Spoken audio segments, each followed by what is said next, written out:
All right, so I'm going to continue the test here with a little bit of recharging. If you've watched any of my previous videos, you see that on top of my van I have two, maybe it shows them here. You can see here on the top of my van I've got two Renogy 100 watt solar panels.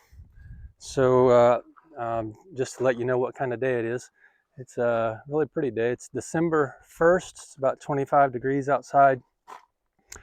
Full sun, no clouds. Right now it's about 2:45 in the afternoon. Hard to tell where the sun is, so where my finger is, the sun is, you can see it's getting really bright about right there. So doesn't get real high in the sky in the summertime. So just to give you an idea of what kind of charging capability one of the panels has. So I'll plug one panel in first, and you'll see it, the blue eddy will pop up. Let's see, there's a little bit of a glare here, so let me turn it. All right, so on relatively flat land, I'm in the driveway.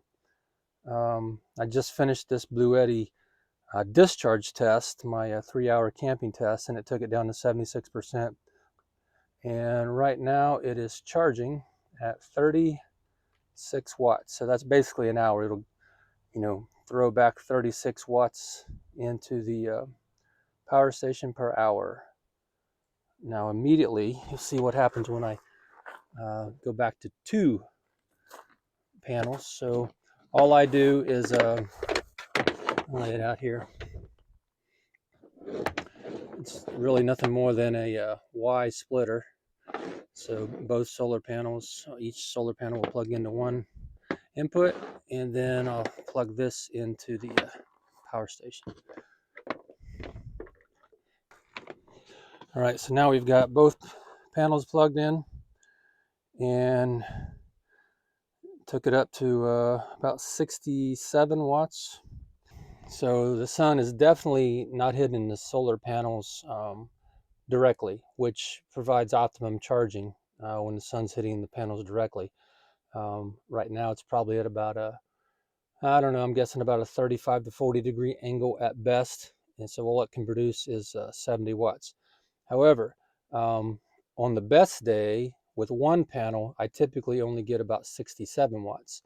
So having two panels when the sun's not directly hitting your solar panels is definitely going to be a huge benefit. And I would definitely recommend two 100 watt panels versus one if you're going to discharge your power station significantly each day. If I were only running my fan and a light and maybe charging my iPad or iPhone, it wouldn't be that big a deal. But when I run my refrigerator, it's hard to keep up with the recharge. So in other words, the additional wattage that I'm taking in pretty much just maintains what I'm using with my refrigerator. And I'll break that down a little bit better in the video as we go on.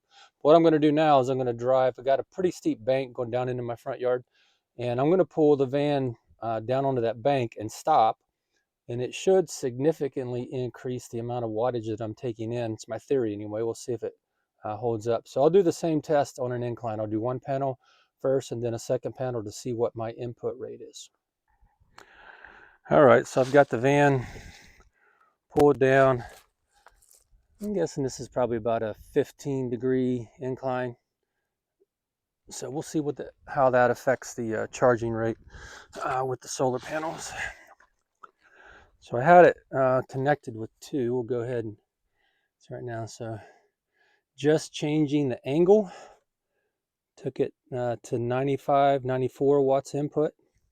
That's both panels. And if I were to just have one 100 watt panel with the incline in place, so much better, almost 50 watts input. So the angle that your solar panels are at when they're facing the sun collecting energy is absolutely critical. You can see here one panel, one 100 watt panel with a better angle to receive the sun's rays is nearly as efficient as 2 panels at a bad angle. Now if you can combine 2 panels at an optimum, then you're in much better shape. So now we're back to 2 panels at a much better than flat angle. It's not, I wouldn't say it's significant. I think probably, if I remember right, 30 degrees is what the Jackery folding solar panels are angled at, something in the 30 degrees. So flat surface is definitely not optimum. So anything you can do and then directly face the sun is going to help out your efficiency tremendously. So also see this has a right below the percentage now, the meter tells me that I would be back to full charge in 3.1 hours at the current rate. Now, if I were bleeding wattage, meaning if I had a load on this right now, which I don't, like my refrigerator, that would be siphoning off probably somewhere in the neighborhood of 50 to 54 watts when the compressors kicked in. So you can see I would only be gaining about 40 watts.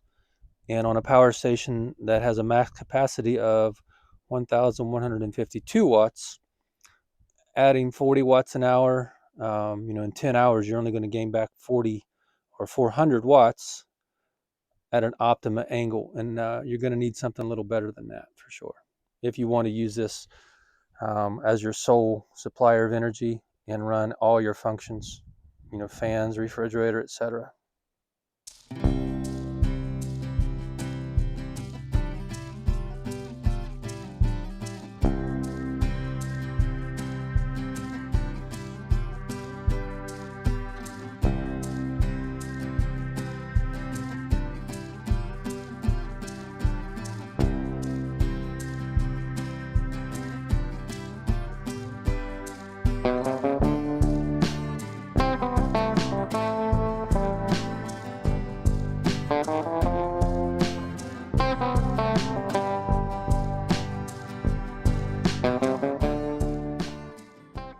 All right, so the Jackery 100 watt folding solar panel right now is producing 40 watts per hour, 41 watts per hour. And I mentioned the most I've ever gotten out of this is about 67 watts per hour. So that's not bad, considering it's, again, December 1st, not optimum conditions in terms of temperature and where the sun is, but still not bad, not bad. And if I had 2 of these, it would be significantly better. Like I mentioned, 100 watts will get you by if you're running limited things, but otherwise I'd consider 200 watts.